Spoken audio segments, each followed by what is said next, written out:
Risk and Finance meeting today, and we're now going to kick off. Do we have any apologies? No?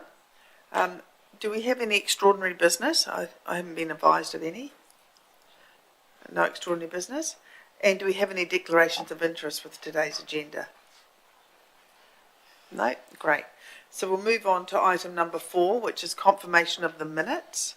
And that is on page 3, and that's the minutes from the 11th of the 2nd, 26. If we go through page by page, so page 3, page 4, and page 5.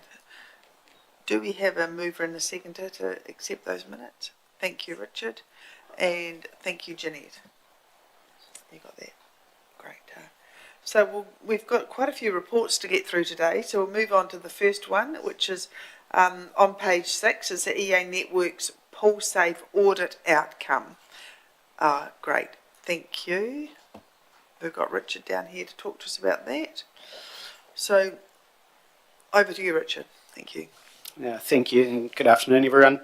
Just would like to highlight that this is the first pool safe audit we've completed under the International Lifeguard Training Program. So we're the first, just to recap there, we're the first pool in New Zealand to have fully adopted this program. It runs at a higher standard, and the fact that we achieved 100% outcome on our pool safe audit is a testament to how that is going within our centre as well.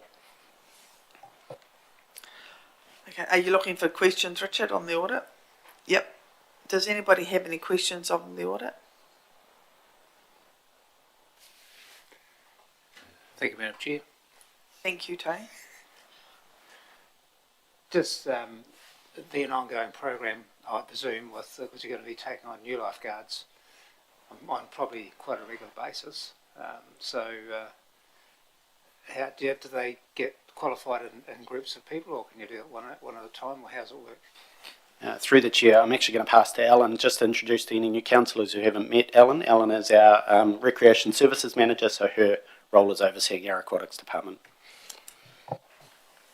So with the introduction of the ILTP, we are aiming to structure our recruitment a little bit more so that it's a little bit less ad hoc.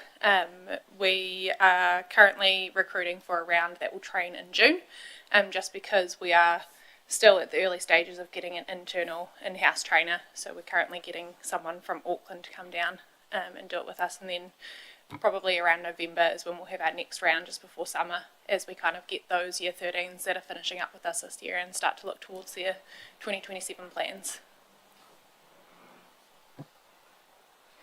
Any other questions for Alan or Richard?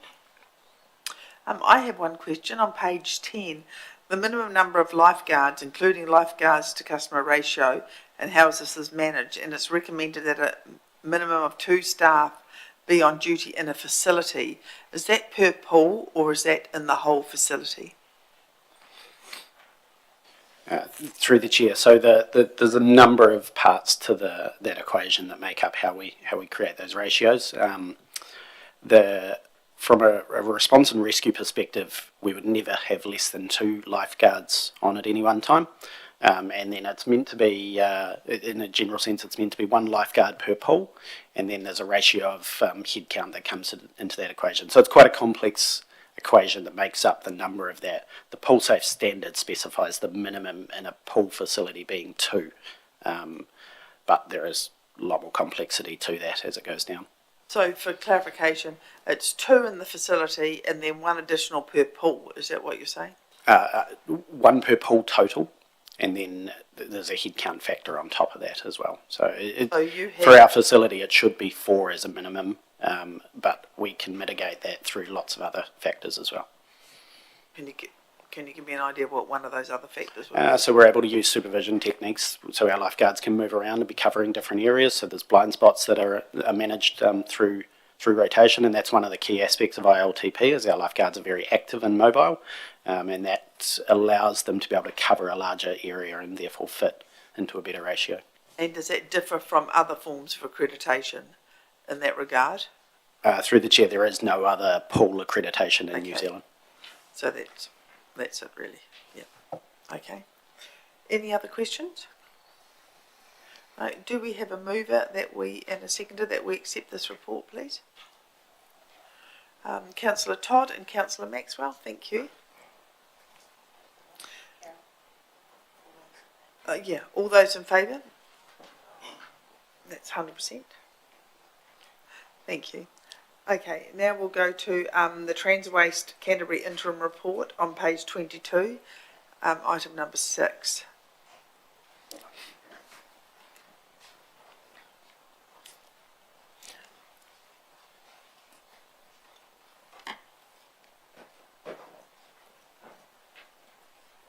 G'day.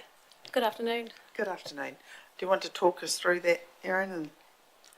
Okay, so Transwaste, we have a 3% shareholding in their total of 20 million shares. In our annual report, in the last annual report in 25, that was valued at about $948,000.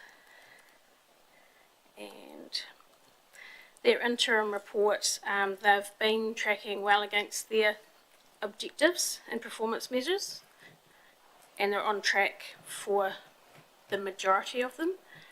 There's a couple there that they're still working towards, but at this stage they're looking quite good at those, should I say. The landfill revenue before interest and tax is expected to be below what they targeted for volumes in the in being lower than budgeted, and it will result in a slightly reduced dividend to Ashburton District Council. Any questions? Do we have any questions? Richard? Could you just say that with that reduced dividend, how much is it material different? Or because I see there was 2 lots of 6 or 7 million there potentially for the year in total. It's a reduction in the Transwaste dividend of about 7,500. Not much at all. So it's not a lot, but they've highlighted it at 6 months. Because we get approximately 300,000 somewhere there, is it? A bit more than that. A little bit more than that, yeah. Thank you. Any additional questions for Erin? I have one, if I can ask, please. On page 38, I'm just looking at the statement of comprehensive income and the landfill and facilities operating expenses. Do we know what, or Russell, you may know as our representative, what's driven that figure up to that level? This is before your time. Do you have a view on that, Erin? Would that be capital purchases or? Sorry, can you, sorry, it took a bit of time to get to the page. Can you just repeat Page that? 20, 38? 38, yep. Yep. Interim statement of comprehensive income, expenses, audit fees, which are going up. We've all had that experience. Then we've got down to directors' fees, forestry harvest costs, and then we've got landfill and facility operating expenses. I'm unsure whether that's to do with costs of transport or anything like that, so I can't comment on that. The 600,000 shares that we have, are they fixed? Are they going to increase the number of shares, or the shares are static and they're not going to be changing in any period of time? They're static and have been for quite some time, and other councils around the district own various portions as well. So Selwyn owns the same amount as Ashburton, even though Selwyn is a bigger area. There's no pressure to alter that ratio. I'm not aware of any. Okay. I've also got down here current assets, non-current assets. I note our current assets have dropped as well. The full year, they're down a little bit on the full year. I'm just not sure what's driving that, but would you have an idea on that, Helen? Half year to full year on things like current assets can fluctuate quite a bit depending on cycles and accruals. So I think the better comparison is to look at year end to year end. Year end to year end. Right, that's a good comment. Thank you. Does anybody? Thank you, Richard. One thing to note is the investment that we put in as a council was, our equity in is a lot higher than what the investment was. Is that correct? Yes, it's based on share equity backing, so that's where that 948,000 comes into it. that at 2025's annual report. Liz? Thank you. I was just going to note that council visited Cape Valley a couple of weeks ago, and there was no talk of the shares or the percentage changing at this stage. And then one other thing to note is that we get a rebate or some sort of funding for our extra transport that we are using to transport all our waste up to Cape Valley as well, but that comes in, that's not part of the dividend, that's a separate. Through the chair, that's correct. So there's they call it an equalisation payment. Yeah, that's it. And it's declared when the final dividend's declared as well, or not declared. We get to know what that would be. Thank you. Is there a risk with the way the fuel costs have gone that our return is going to be less? Because, I mean, we're one of the further away, well, we are the furthest away point at the moment, but Hamish, yeah. I think there is operational risk to every business in New Zealand that's heavily reliant on fuel and diesel in particular. So I have no doubt they'll be watching that very, very, very, very carefully. One of the things that we're all doing is contributing to some thinking for what is a critical service for our sector. Should the phases get to, particularly at phase 3 and 4 under the National Fuel Plan, and what services are critical and which services are not defined as critical in that scenario. And solid waste collection, I think you'll find will end up being a critical service. So while there are price shocks, we remain hopeful that for this sort of service, the supply side of the forecasting will remain in place. Okay, thank you, Hamish. Do we anticipate FOGO will reduce the rubbish to the Cape Valley, and that will reduce the dividend, and that will reduce the volumes? Have we thought about anything there? Potentially, but this council is a tiny part of the operation of Cape Valley, and it's by far the volumes are largely dictated by what happens in Christchurch. Okay. So us introducing a green waste is not likely to have a massive impact on the operation of Cape Valley per se. Fair point. Does anybody else have any questions to ask or anything to discuss? No? Thank you, Aaron. Do we have a mover for the recommendation? Mayor Liz, and seconded by Richard. Are we all in favour that we accept this recommendation? Thank you. Thank you. Thanks, Aaron. Appreciate that. Thank you. So we'll go on now to ACL's draft statement of intent, which is page 51, item number 7.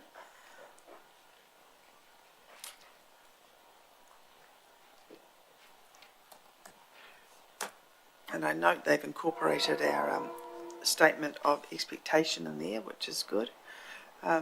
Who's talking to us about this? Yep, that's me. That's you. Thank you. So for the first time, Council sent through a statement of expectations through to ACL before they prepared their statement of intent. ACL took that statement of expectations into consideration when they were preparing their draft statement of intent, and the two main changes in there have been around the dividend policy and the statement of intent, so incorporating our request there, and just some wording around the health and safety. We received their statement of intent just after that date, but we did grant an extension for that as well. So that now is coming through to Audit, Risk and Finance with a recommendation ideally through to Council. If Council essentially has any feedback or doesn't necessarily approve but gives feedback to ACL that it's in line, that would need to be considered by the board. Any feedback on the 1st of May, ACL will consider that feedback, and they are then required to send through a final statement of intent by the 30th of June. So they're required to adopt their own statement of intent. They don't need to take into consideration any of our feedback, but Yeah, so the intention is that we would receive a final from them by 30th of June, which we would then present through to council as the final. Would that come via this committee, or would that go directly Yes, to it council? would. It would come Yeah. via this committee. Yeah. Now, do we have any questions of Helen with regards to ACL and their statement of intent? Murray? It's not really a question, it's just a comment based on another life, which is this whole contracting sector, as you'll all know right now, is hugely dynamic with what's happening around the world, and the impact on ACL's margin, depending on how this all goes and for how long, could be quite, given its size and scale, could be quite significant. And I think we've just got to be realistic about the fact that they may be in a position where they can't pass any of that cost impost on at all, depending on the nature of their contracts and the structure of them. So, it's just something to be aware of in terms of next year, and probably goes for other operations. And we've just had that conversation that this thing is going to have lags and it's going to have indirect outcomes that we're just all going to have to be conscious of, and it's really biting, as you all know, but this sector is being hit very hard. And I think that's good timing with regards to that. And in our statement of intent, I think our statement of expectation, we did have room for negotiation, like we did have that line in there so that it's not a hard and fast demand, if you like. There is an opportunity to have a conversation around that. But I think that's a fair warning, actually, Murray. Thank you. Does anybody else have a comment to make? No? Are we all happy that we move this recommendation and send it to council? Can I have a mover, please, for that? Thank you, Russell, and thank you, Richard. And all in favour? Thanks very much. Marvellous. Okay, we're going to go now to the long-term plan report, page, item number 9, page 111. Oh, I missed out beg your pardon, I missed out the big one. The financial variance report, item number 8, page 70. I thought it was a bit of a jump to go from page 58. Hello. Right. Now, do you have anything to add to the report? Not outside of it, no. Okay. Cheryl, how would we do it? We'll go through page by page. Everybody happy with that? Okay. Let's start off then at page 72, which is the overview. Do we have any comment on the overview? No. Page 73, the income and expenditure. Page 74, the roading, the transportation, income and expenditure for the roading program. No comment. I notice that the footpaths is the permanent variance, and that presumably reflects on the NZTA lack of funding. Yeah, thanks, Neil. Page 75, that's just the explanation. Page 76, water, drinking water income and expenditure report. Do we have a comment to make on that? So we have a permanent variance in the group water supplies, which is a timing thing as well. So if we go on to page, the wastewater, page 79.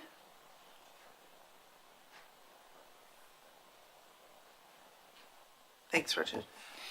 Do contracts in both these areas have escalation parts in them? So, we've contracted out because the price of PE pipes going up and diesel's going up. And are we faced with any escalation potential within some of these contracts?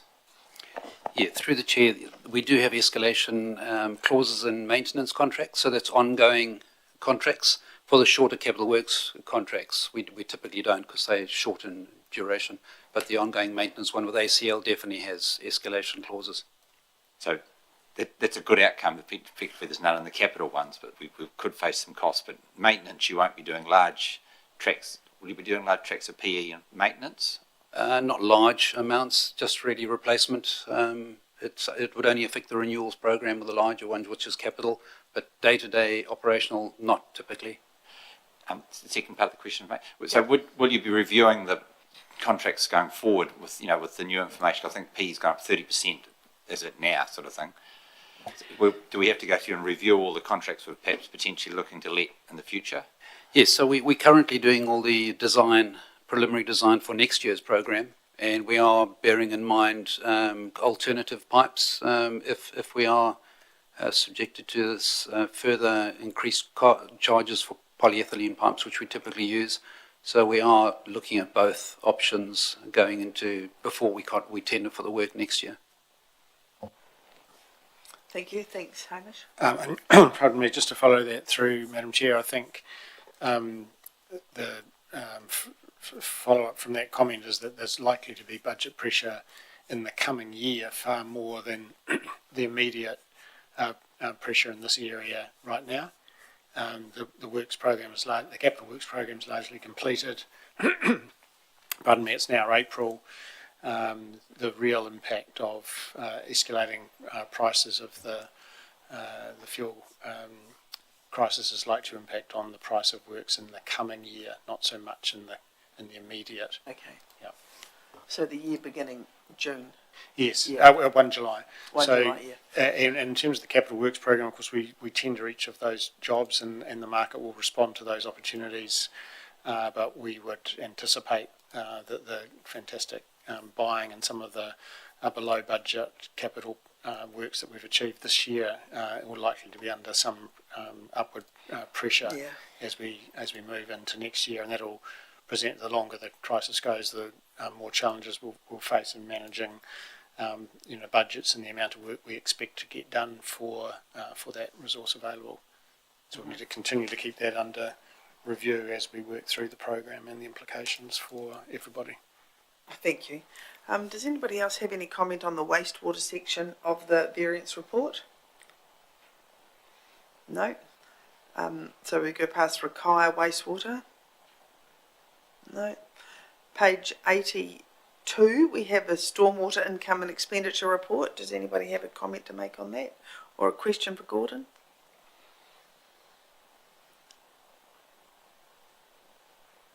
No. Page 83, stockwater income and expenditure report. Can you just talk me through this little page, please, Gordon? Page 83. Yep, sorry, is that the income? Stockwater.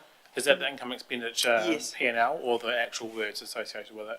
No, the income and expenditure report where we talk about our operating expenditure is a permanent variance. Yep. Yeah, so at the current point in time, you can see that the stockwater has a permanent variance due to the fact that the maintenance costs within the stockwater scheme are coming in below budget. So as we progress through the sort of removal of being involved in the stockwater scheme, obviously we still have requirements to maintain the network. However, a lot of the requirements are driven by weather conditions. So the more storms you have, as an example, the more impact it has on the actual individual stock races themselves. Mm-hmm. Currently, we've had more of a sort of calm over the last couple of months period, and therefore the repairs required have been a lot lower, and that's why you're seeing a maintenance underspend coming through. Yeah, marvellous. Yeah, and that's leading to the full year projection. Thank you. Richard? It's probably a statement as much as a question for you, Gordon, that with the closure process happening, we've recognised that the rates are collected annually, so the closures won't close till 2027, which shouldn't affect this income stream for this, because we're still going to have costs. So it's fair to say that we're working in tandem as it was to ensure that this budget works. Is that a fair comment? In terms of for the annual plan next year? Yes, the annual plan next year. Yeah, correct. So we've gone through the costings expected for next year, yeah. Thank you. Thank you. Any other questions? Oh, Hamish, thank you. Thank you, Madam Chair. Just one point to note, we noted through the development of the annual plan that the stockwater account has built up a deficit over a number of years, and that at some point in the future, particularly after the exit of that service, there is going to be a need for Council to address and solve that issue. One of the positives from a year where the intakes have largely stayed intact because of weather, and we do run at a surplus, that will reduce the long-running deficit and reduce the size of the issue that needs to be solved post completion of exit. Thank you. And that's what I was really seeking information on, I think. And when will there be some clarity around that deficit? You have alluded to it in other conversations. I mean, it's about, what is it now, 1.5 million or? I'm just looking at Helen, I think there is clarity around the deficit of the stockwater function from memory. I don't think that's one that's in much dispute. Yeah, I'm thinking it was about 1.2-ish. Yeah. Yeah. Yep, so we'd have to have a strategy on how we're going to deal with that. Yeah. Yeah, and I think the intention, Madam Chair, was that we would get to the end of June 27. Yep. And when we no longer run a stockwater service, and the deficit will be what it will be, and then we need an approach as to how we deal with that. So we really just hope for really good, calm weather. It certainly helps, Madam Chair. It certainly helps. And in fact, one of the reasons the deficit has built up is the years where it isn't calm and the intakes wash out repeatedly, and you incur an awful lot of money Additional reinstating cost them. to what we're rating for. Yeah. Okay, page 85. Thank you for that. Page 85, waste reduction and recycling. Does anybody have a question on that, please?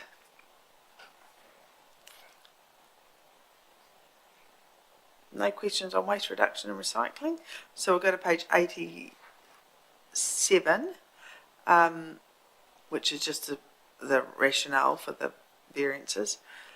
We'll go to page 89, recreation facilities, income and expenditure. Oh, Richard, you have a question?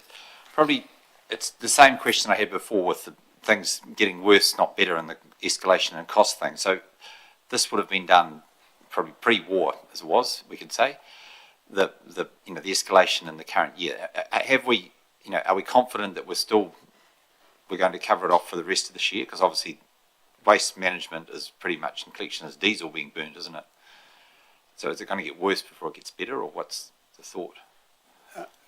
Through Madam Chair, without any doubt, this is one where our confidence, diminishes daily. That our forecasting position will be the full extent of the shock, and we've also started a piece of work in and around the budgeting for the year beginning 1 July 26, i.e. the next annual period, and trying to make some assumptions and some scenario planning around whether or not indeed the budget that's been kind of finalised but not yet adopted will be adequate. Another question. I understand there is a delay sometimes with the escalation numbers coming through. Can we get that done more, prudently or quick? Not prudent, that's the right word. Quicker, so that we've got more information earlier rather than being too historical. Yeah, the escalation indices are released every 3 months from the Department of Statistics. We could contact them and see if they're happy to release month by month, if possible, if they have access to that data, and it would give us some indication. The really big gnarly issue remains, though, what assumptions you make about the future. How long does the crisis go for? How high does the price of diesel get? While we're confident solid waste collection will be deemed a critical service, that's not a guarantee either until the government makes that call. So there is some really big assumptions and things we don't know in this space, and this is perhaps the one area that is almost the most affected by the crisis for this council. That perhaps and open spaces, but there is more discretion in what we do in response in open spaces than there is in the solid waste. Yeah, that's right. Any further comment? No? Thank you for that. Right, page 89, recreational facilities income and expenditure report. 89 and 90. Any comment? No. So we'll move to page 91. We'll talk about elderly persons housing, the reserves and camping ground, reserve boards, memorial halls. Okay. Economic development income and expenditure report.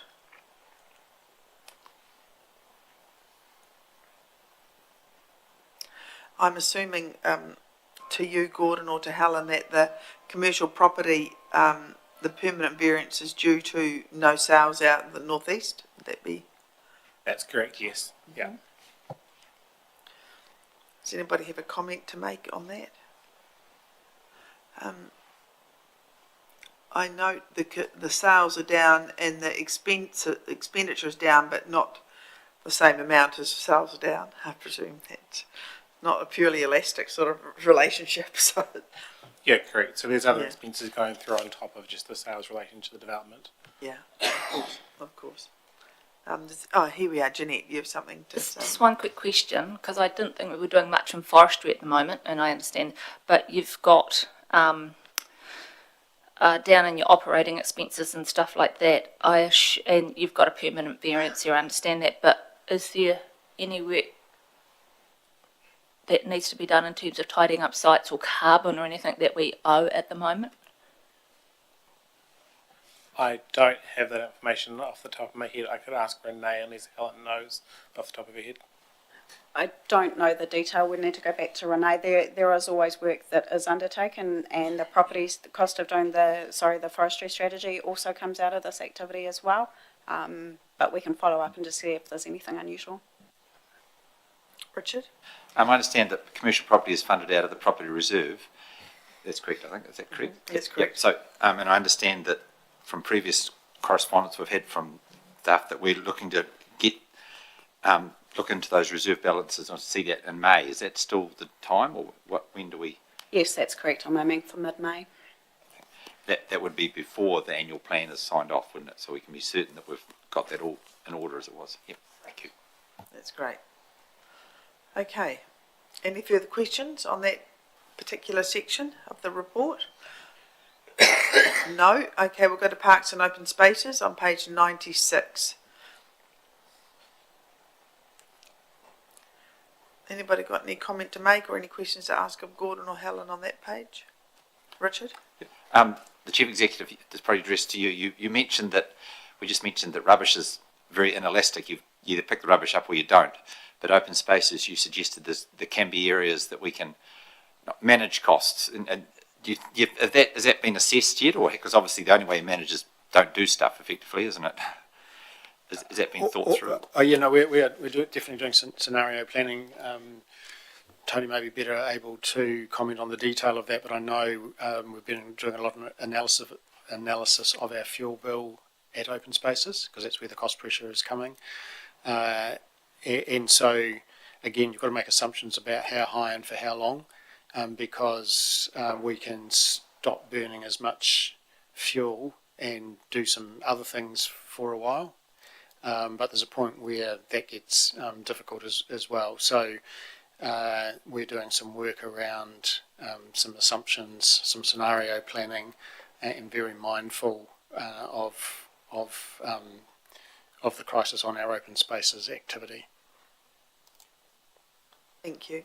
I just have a quick question with regards to the paving. We've got a favourable variance because the timing may delay the pavement from the corner of Walnut Ave State Highway 1 to the playground. Is that going to be carried over if it's not achieved? Any carryover requests would be analysed and gone through as we approach year end. Okay. So when we get to that process, that's when we kind of review and see if it's applicable for that transfer. Sure. Thank you. Hamish? And Madam Chair, just to remind Council that we can only request a carryover. The decision to carry something over is Council's. The elected members will make the call whether something gets carried over. So we will have that highlighted to us that will or will not be a carryover, so we're aware of that status. We will request a carryover. You will decide whether it is or not. Marvellous. Thank you. Any other questions on that? No? Okay. Page 97, Community Governance and Decision Making, Income and Expenditure Report.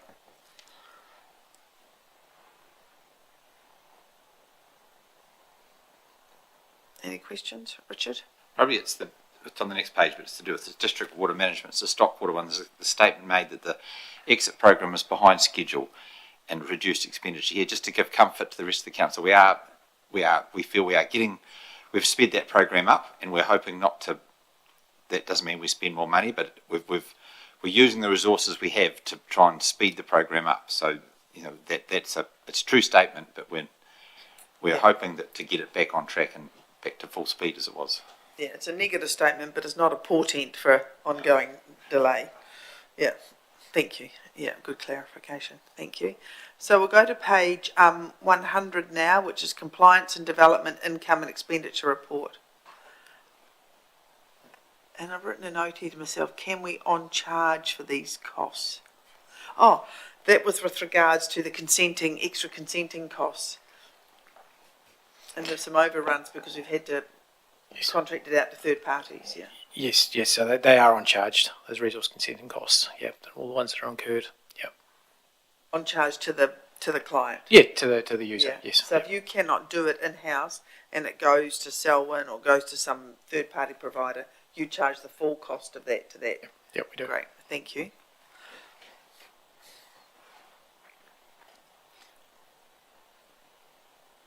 Any other questions?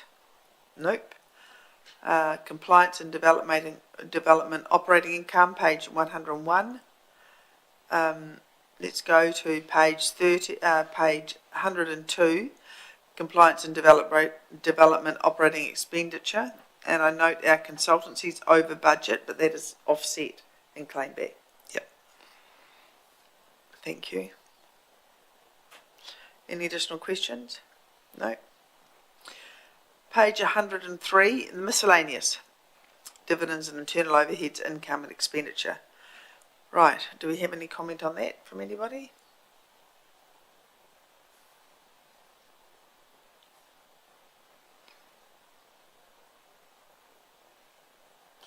Okay, and I've had a talk to Helen about the depreciation and how that's been worked out, so that's good.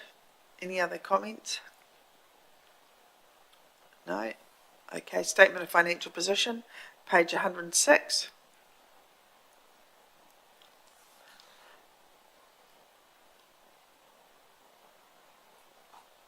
Richard? Sorry, so I'm back on one page back. So the rates and expenditures down due to, it says due to remissions. So I didn't understand it. So the council, we actually stand, when people get remissions, that the rest of the ratepayers are paying for that. Is that correct? Is that what that's meaning? Government does. Yes, no, rate remissions are paid for by other ratepayers. Rate rebates are paid for by DIA. Okay, sorry, yes.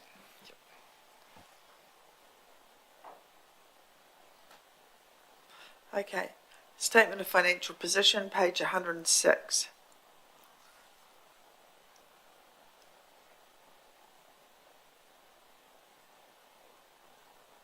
Net debt and borrowing, page 107. And local government funding. External borrowing, we've got some quite good rates there, and one not so good. Any comment on that? Murray, do you have anything to say about our borrowing? Do you think? No, I don't. I think they're good rates. Rates are moving upwards all around the world, and it's probably quite good to be locked in for longer on the proportion that we are locked in for. Yeah, good. So we've had good advice on It's that. only going one way at the moment.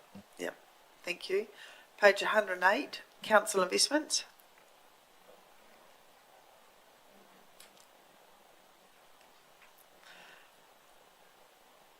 Page 109.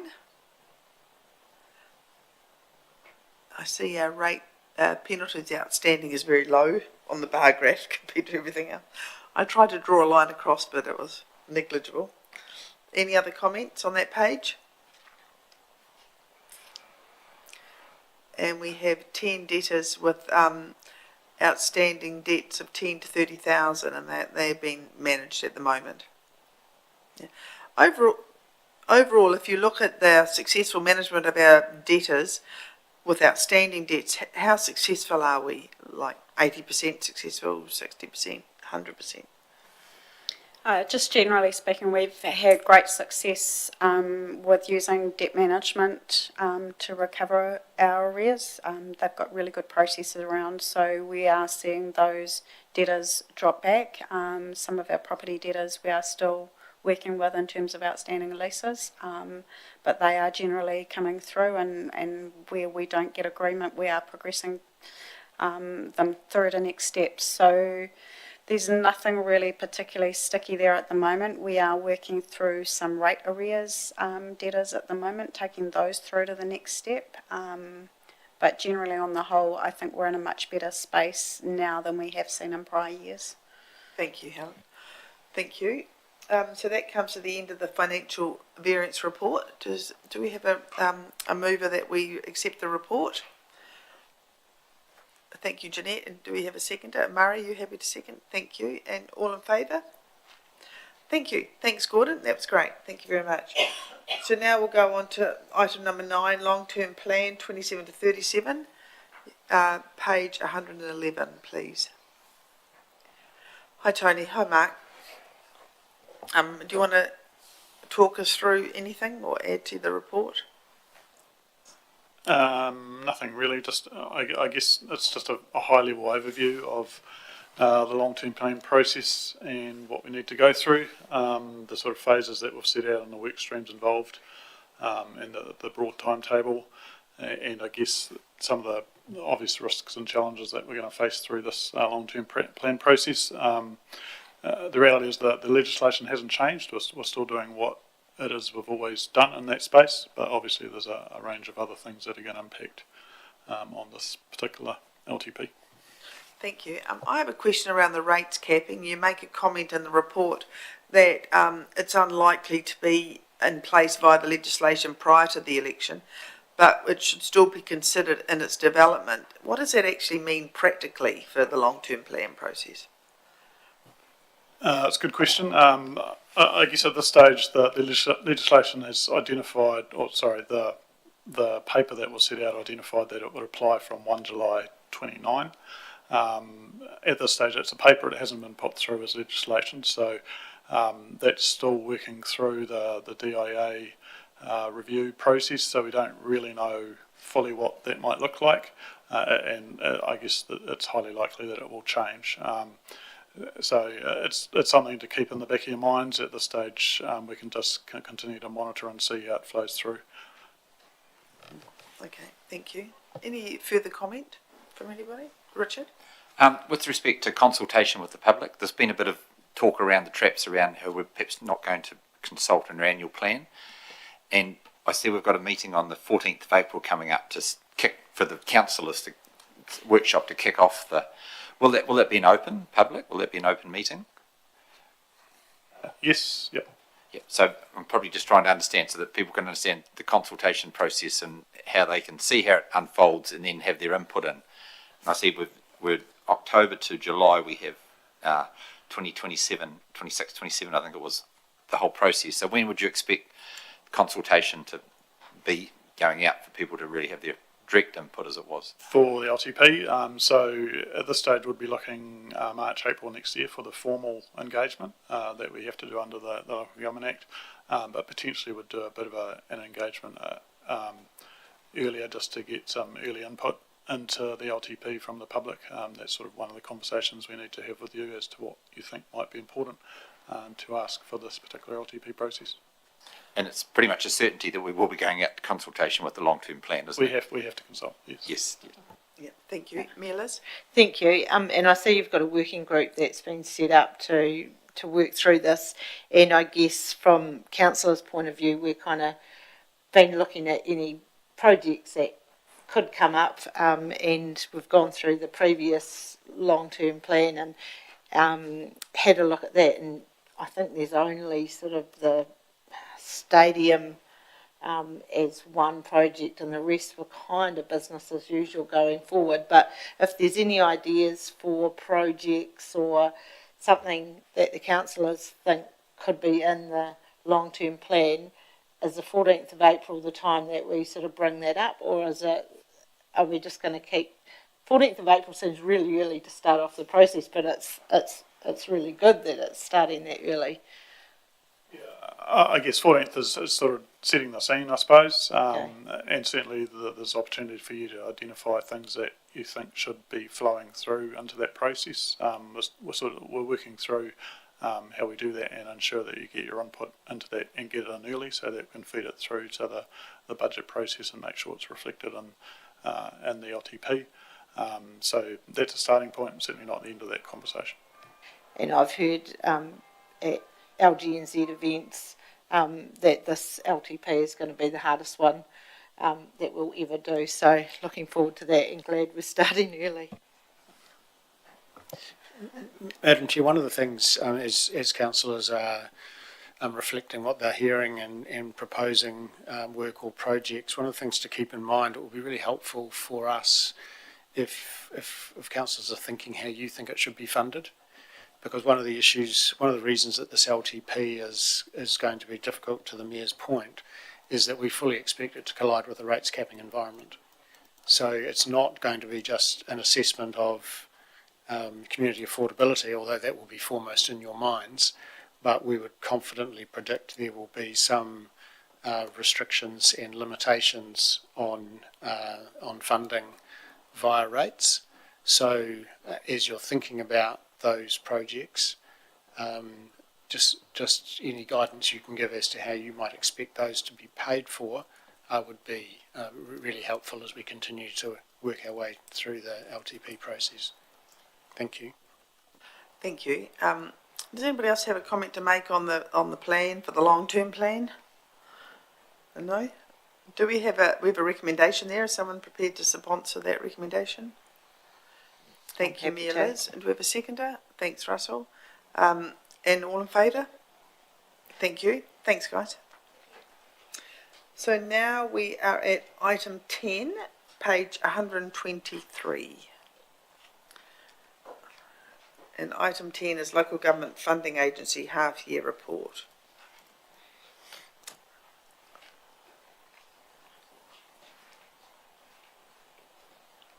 Thanks, Erin.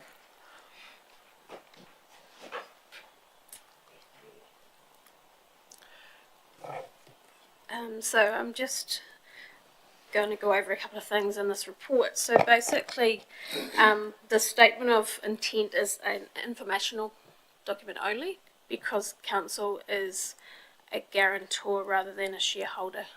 Okay. So basically it's we use the LGFA and we become a guarantor for having over $20 million worth of debt.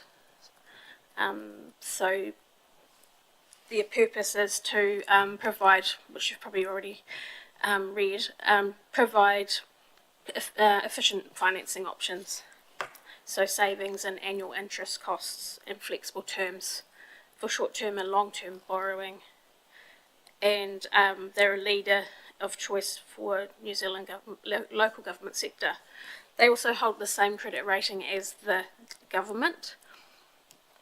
And so they have the A++ rating as well. They can't have higher than government, which you'll be aware of that. So basically what they've found is that the report to 6 months, basically they're continuing to source the cheapest finance on behalf of the sector.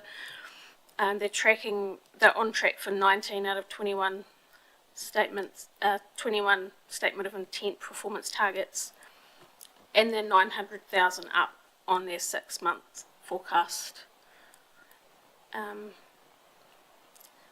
Is there any questions? Do we have any questions for Erin on this topic? Thanks, Murray. Thanks for the paper, and I think personal view is LGNZ, LGFA, has been one of the best things that's happened for the sector. What is the ability or appetite, if there is the ability, to borrow from other parties, I'm talking international parties, to fund infrastructure if we went outside? Are councils doing that? I suppose is the question. And the basis for the question is I just happened to be up in Asia recently, and there is very significant appetite to lend into New Zealand at very cheap rates. So I guess the answer may be we are totally constrained and we can't, I don't know. But I'm just wondering, has that been considered? I'm not suggesting anything wrong with current mechanism because I think it's a very good one. I'm just saying as an alternative or an additional if we wanted to fund and increase the speed on infrastructural spend. There's only a couple of councils that directly go to those markets to source funds. It's just not cost effective for us to be able to do that. We don't borrow enough to sustain what's needed. But our GFA does have access to those markets. So we indirectly benefit from that. What sort of level of borrowing would we need to get to make it worthwhile? I understand your point. It's a good answer. You'd be hundreds or thousands of millions. You're talking your Aucklands and Christchurches to do that sort of borrowing. Yeah, Yep. okay. No, all right. Thank you. Thank you. Thank you. Thanks, Helen. Any other questions for Erin on this point? Or indeed any point? No. We have a recommendation here. Do we have a sponsor for that recommendation? A mover? Thanks, Tony. Thanks, Jeanette. All in favour? Thank you. Thank you. And then we're on item number 11, Audit New Zealand Report to the Chief Executive, page 173.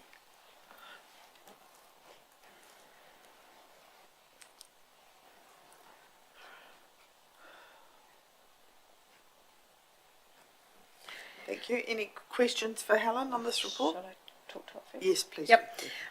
So much awaited report to the Chief Executive. This is what we used to refer to as the management report from Audit New Zealand. So this is all of their comments essentially and feedback on the annual report for 2025, which Council adopted beginning of December last year. These comments are still in draft form, so we still have the opportunity to change them before they go back to Audit New Zealand for finalising. You will see from some of the text that has been entered in the boxes on the right-hand side that we have pushed back where we felt appropriate. And in terms of the recommendations that are there, some of the older ones that are there from previous years, we've requested that they close them off where we feel we've either addressed them or we're not prepared to accept the recommendation that that Audit New Zealand have made for various reasons. The current recommendations and even reviewing some of the older ones as well, we now have a very comprehensive project plan to deliver the annual report for 30 June 2026 for this year's audit. So we have gone through each of these recommendations in this report and incorporated those into the project plan to make sure that we are addressing each of them as we work through that final audit this year. So hopefully we will see next year's, the 2026 report shrink right down, fingers crossed, because we do intend to close out as many of these as we can. You perhaps also note the request from Audit New Zealand. They have noted a $275,000 overrun on the audit fees. They have requested $109,000, so we are just starting negotiations around the repayment of that overrun, and we'll report back to you on where that goes. Any comment on this report? I read the report and I was surprised by some of the recommendations, especially with regards to the IT, and that they have, the passwords can be shared and all that sort of thing, which goes against what we tell all our kids at school and what we learn ourselves. So I was surprised at some of the recommendations or some of the commentary around that. And I was very, very disappointed to see that they're seeking another $109,000 from Council for cost overruns. And I'd be interested to know exactly how many hours and what they charge for their cost overruns on an hourly basis. I think that's extreme. And can we review that? Like, can we review the legitimacy of that claim? Would be, I mean, I know you're pushing back on the value, but is it legitimate if it's an audit to charge additional if they feel it takes longer than it should, or if they feel that there's been some obfuscation with regards to disclosure of passwords or whatever? In terms of the hours charged, we do have that information, but not at an auditor level, and obviously we don't sit there and track their time against their tasks, so it does become it's not really a productive conversation, I think, with Audit New Zealand to have it at that level. I think we need to be more pragmatic. We know that we weren't perfect, and they also know that they weren't perfect. We need to look forward and deliver a really fantastic product this year, and we just need to reflect and I guess give in a little bit and accept that we weren't perfect, and counter that by turning around and saying, but we're going to crack it this year, and let's compromise. And what does that level of compromise look like? Sure. Anybody got any? Oh, Murray, thank you. I was just about to say, I agree with those comments, and I might make a comment in the next section of the meeting, if that's okay. Absolutely. On this topic. Yep. Sure. I have a question with. Beg your pardon, Hamish. Thank you, Madam Chair. The extent of the overrun, the 275, and the extent of their ask, the 109.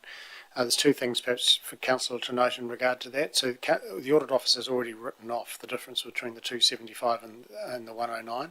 So those negotiations will, I'm sure they will suggest that they have accepted some of their own inefficiencies, and that's why they're not seeking the full return from us.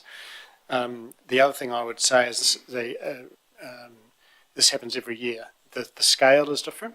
The commas and the zeros are kind of in a different place for us this year, but every year there are overruns. Every year they write an amount of it off, and we commence negotiations on how we settle the difference. So the scale is a little bit larger, but the process is very well known to us. That's right. Yeah, and we plan every year, and we put monies aside to fund the audit, which we think are sufficient and appropriate and approved. And then every year it seems to be some sort of escalation in that we then have to renegotiate, which is a little bit. And they would argue the same, that they plan an audit, they have budgets, yes. They expect it to cost X when it doesn't, and what are they meant to do? So I think Helen's approach to, sensible, pragmatic outcome is the appropriate one. I have a question, please, Helen, on page 15 of the letter or the report to the CEO. With regards to Council should analyse ACL's gross contract margins for intra-group profit elimination in the Council group financial statements. Is that per group, like their plumbing and their roading and what does that actually mean? It's essentially eliminating the profit aspect from the work undertaken from our contracts with them, to remove the inflated prices essentially from our activities for their work. Can you tell? I just didn't quite grasp that. It's accounting for the margin that we get from their activity. Because we're recognising the dividend or the profit essentially, but we're also carrying the cost of that in delivering our services. I understand. And it's eliminating that, so we're essentially not double counting to inflate. I understand that. Yep. Thank you, Richard. I won't talk about that one. I think we have fallen below the standard we would expect in that report, and I'm very pleased to see that Helen's acknowledged that and has putting measures in place to do it, because that's probably the number one thing that we need to be doing now. So there's no point in hanging someone in the foyer because it's not going to help. But doing what we're doing now, I'm confident in Helen's work that we've seen to date and how we're getting on top of it. And there's nothing materially that's wrong. It's just we needed to tidy up our processes effectively. So. Thank you, Richard. Does anybody have any questions on the Audit New Zealand's report to the Chief Executive? Anything else I'd like to ask or any clarification? No lights have gone on. We have a recommendation here that we receive the Audit New Zealand report. Do I have a mover and a seconder, please? Councillor Ellis and Councillor Maxwell, thank you. Are we all in favour that we accept the report? Thank you. Thank you for all those watching. That concludes our open part of the meeting, and we're now going to move into public excluded part. Do I have a mover? I'll move. Thanks, Liz. Do I have a seconder? Thanks, Russell.